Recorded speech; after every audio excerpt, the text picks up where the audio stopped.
वंचित वाणी साप्ताहिक समाचार पत्रिका के पुनः विमोचन के अवसर पर बाबा साहब अम्बेडकर भवन में पत्रकारों के हितों पर विशेष चर्चा।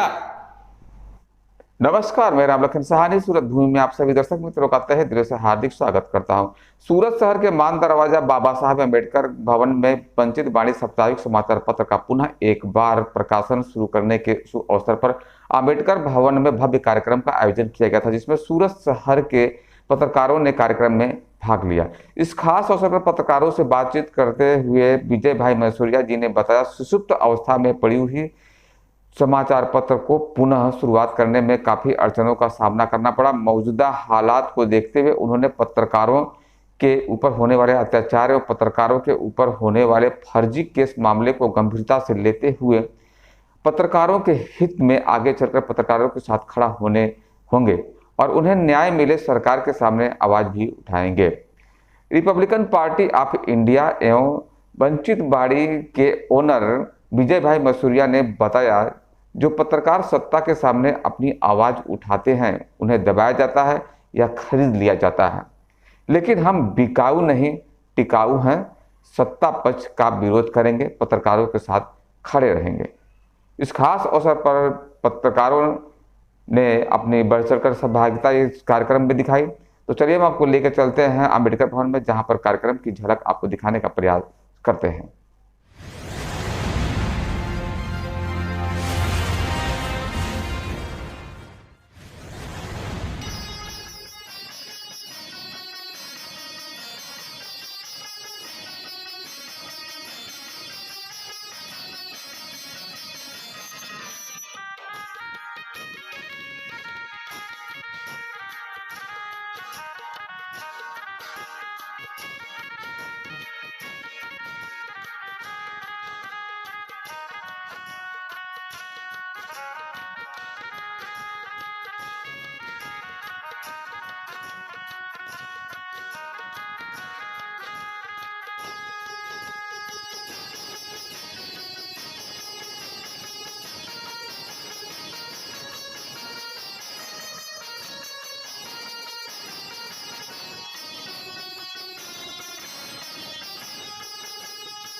हमारे साथ आके स्थान ग्रहण करें। रास्ता तो यही लोग दिखाते हैं। फिर हमारे पासवान सर, प्रसादी भाई पासवान सर को मैं नियमित करता हूँ ठीक पर आए। देखो सर, मैं गुजराती में कॉकटेल आदमी हूँ। कभी कभी इंग्लिश में बोल दूंगा, गुजराती में बोल दूंगा, और sometime I will speak in English. Please माफ करना मुझे। तो मैं थोड़ा मेरी जात पर चला जाता हूँ कभी कभी। मैं शिक्षक हूँ ना भाई, इसलिए। और मेरे भारती सर, जय भारत। और आखिर में विजय तो किसकी होती है? सत्य की होती है विजय भाई। आपका विजय कभी होता नहीं। विजय होती है तो सत्य की होती है, और सत्य ही प्रधान है, सत्य ही नारायण है, सत्य ही शिव है, अल्लाह है, अकबर है। ये जयंत भाई मेवाड़ा।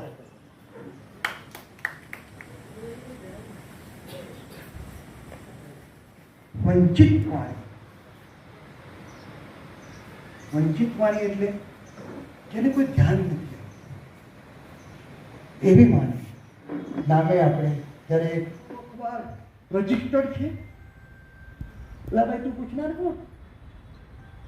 અંગ્રેજો પૂછેલું આપણને કે ભાઈ આ ચોપાની હાથે લખતા હતા ભાઈ કે તમે આ લખો છો તો તમારી પાસે કોઈ લાયસન્સ, લખવાનું લાયસન્સ, બોલવા તો દેતા નથી. અને ઘરમાં છુપાઈને બેડરૂમમાં બેસીને મારી જેમ બૈરું નોકરી પર જાય એટલે બપોર લખું ચાલો માનો નહીં, બૈરું બોલે ઘરના કામ કરીને તો લખવાનો પણ અધિકાર નહીં, અને લખીને છાપવાનો અધિકાર નહીં. એટલે છાપીએ તો પાછા આપણી પાસે પોલીસ બોલાવે, ભાઈ આ કેમ છાપ્યો? અરે ભાઈ તને કોણે અધિકાર આપ્યો?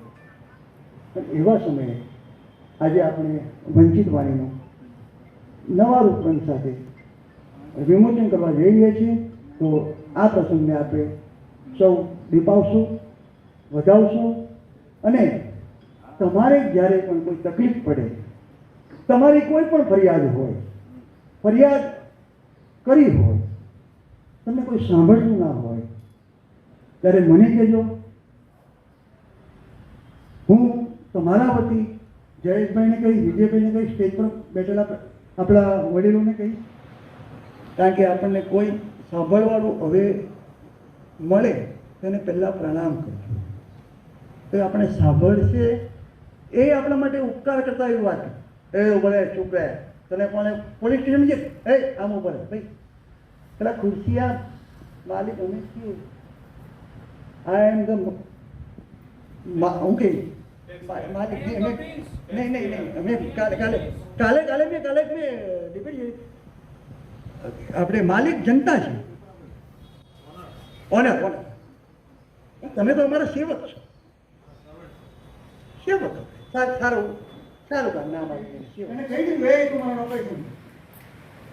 અને આ બહેનોએ જે તાકાત કરી તો આપણે ભાઈઓ છીએ. આજ રોજ અખબાર જગતમાં પહેલેથી જ અમે વંચિત વાણી થકી વિખ્યાત તો કહી શકાય તો સુવિખ્યાત હતા અને છીએ. અને ફરીથી અમે આપની સમક્ષ નવા રૂપરંગ સાથે વંચિત વાણીને દબાયેલા, કચડાયેલા અને અધિકારો અને હકોથી વંચિત એવા તમામ લોકોના વંચિતોની વાણી બનીને અમે આપની સમક્ષ આવ્યા છે.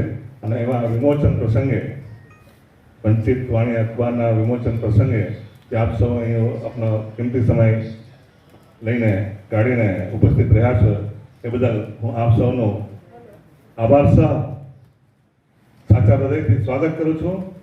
જય સંવિધાન. અને વિજયભાઈ મને ઘોડો બનાવી દીધો આજે, મજબૂત ઘોડો સમજીને. તો વિજયભાઈ આભાર.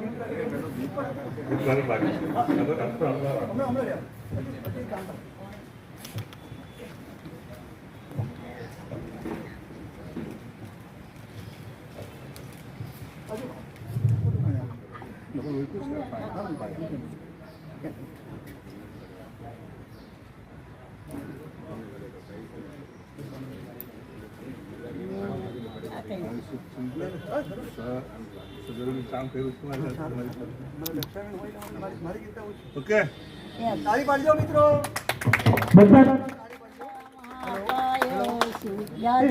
સર્વભૂતેષુ લક્ષારૂપેણ સંસ્થિતા તસ્મૈ નમો. હેલો, જય સંવિધાન, જય સંવિધાન. વંચિત વાણી અમર રહો, વંચિત વાણી સંવિધાન. યા દેવી સર્વભૂતેષુ કૃપારૂપેણ સંસ્થિતા. બોલો. सबका हो गया? हाँ।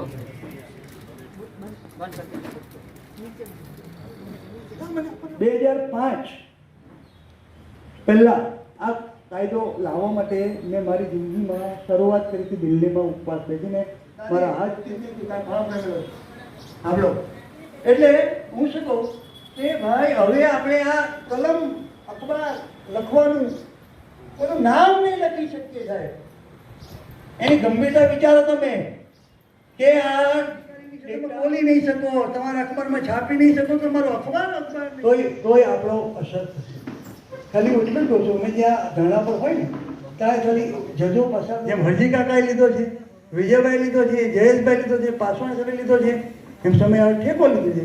હવે ઠેકો તો લેવાય, એનું રક્ષા કરવાની જવાબદારી જો હોય તો કાયદાકીય જવાબદારી વકીલોની છે અને વકીલોની એક ટીમ બનાવો.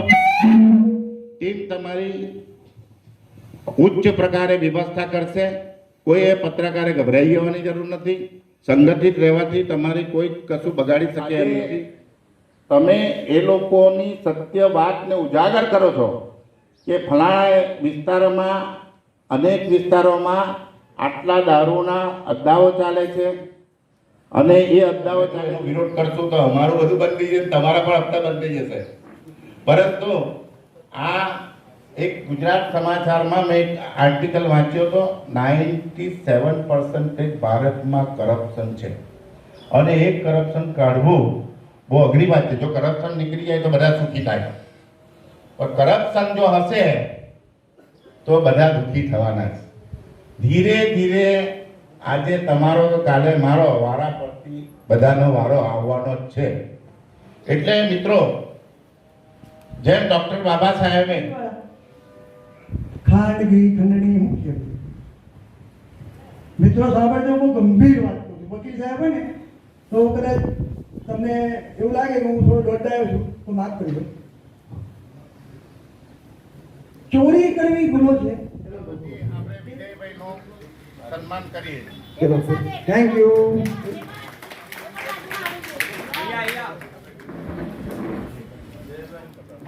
મહાનુભાવો અને મારા પત્રકાર ભાઈઓ, एक मिनट માળખાનો ફેરફાર થાય છે એટલા માટે થોડુંક અટકાવ્યું છે.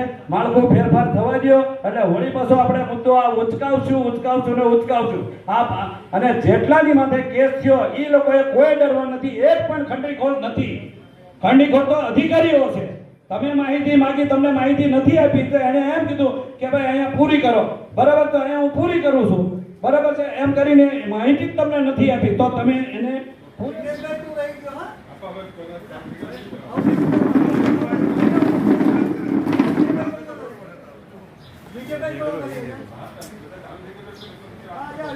तो भी फैलाना होता कि देश तो कब का मिट्टी में मिल गया, मेरा भीमराज जैसा कोई हीरा ना होता. ले पकड़ ले इसको, इसमें वीडियो फोटो दोनों कर. हेलो दोनों करना, वीडियो सेंटर में आना, एकदम सेंटर में आ जाओ दोनों लोग. फोटो वीडियो दोनों रहना. चलो वीडियो फोटो कर रहा हूँ ऐसे रखो.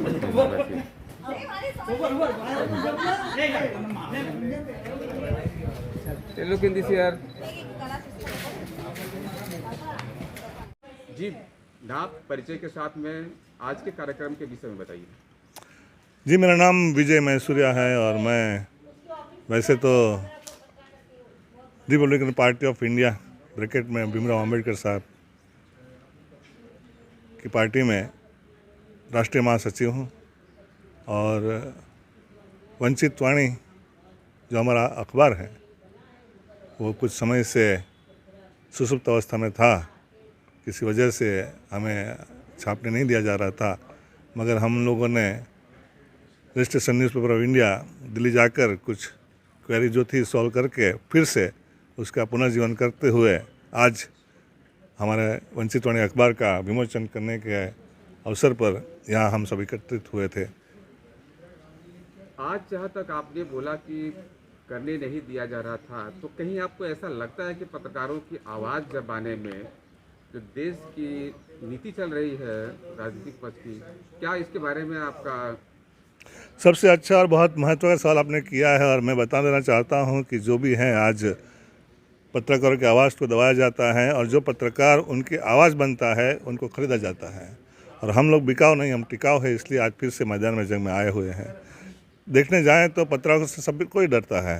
पत्रकार तो जो है, पत्रकार जगत जो है वो आज चौथा स्तंभ माना जाता है और संविधान के जरिए जो हक और अधिकार पत्रकारों को मिला है वो इतने अच्छे और उच्च है कि उसकी वजह से आज राजकारणियों को जो अपनी मनमानी करते हैं उनको डर लगता है और वो ये चाहते हैं कि पत्रकार की नज़र में हम ना आ जाएं। पत्रकार कुछ गलत हमारी बात छाप देगा या कुछ करेगा तो हमारा पूरा करियर जो है साफ हो जाएगा। इस वजह से वो लोग पत्रकारों को दबाकर या तो खरीद कर ही आगे बढ़ते हैं और अपने मकसद को, जो बुरा मकसद है, उसको पूरा करने में जुटे हुए हैं। जब हम बात करते हैं पत्रकारों की, पत्रकारों की बात करते हैं तो इनमें भी डिवाइडेशन है, अलग अलग हुए हैं। आज इतने बड़े अच्छे कार्यक्रम में कम से कम पत्रकारों ने अपनी मौजूदगी दर्ज कराई। क्या उनके अंदर में कुछ ऐसी भावनाएं हैं कि जो एकत्रित नहीं होना चाहते, उसके लिए आपकी तरफ से क्या संदेश रहेगा? नहीं, ऐसा कुछ नहीं है। और जो जहाँ तक भावना की बात है तो सभी पत्रों की भावना एक ही है कि उनके साथ जो भी आज सूरत की बात करें तो जो भी उनके साथ अन्यायपूर्वक व्यवहार हो रहे हैं, जो हकीकत में फरियाद न होते हुए भी फरियाद बना दी जाती हैं, जो खुद आरोपी हैं वो खुद फरियादी बन जाते हैं, जो खुद ऐसे काम करते हैं कि जिसकी वजह से उन पर फरियाद होनी चाहिए, ऐसे अधिकारी भी हैं जिनके ऊपर फरियाद होनी चाहिए, ऐसे कॉर्पोरेटर भी हैं जिसके ऊपर फरियाद होनी चाहिए, जैसे एमएलए भी हैं, एमपी भी है, अधिकारी भी है, चोरी करते हैं, उन सब पर फरियाद होनी चाहिए, न कि एक पत्रकार पर। पत्रकार ने अपनी फर्ज बजाई है, उसने आपको चेतावनी दी है कि भाई आप जो कर रहे हैं वो गलत कर रहे हैं, तो आपको क्या करना चाहिए। और आप उनका मुंह बंद कर देने के लिए पैसा दे देते।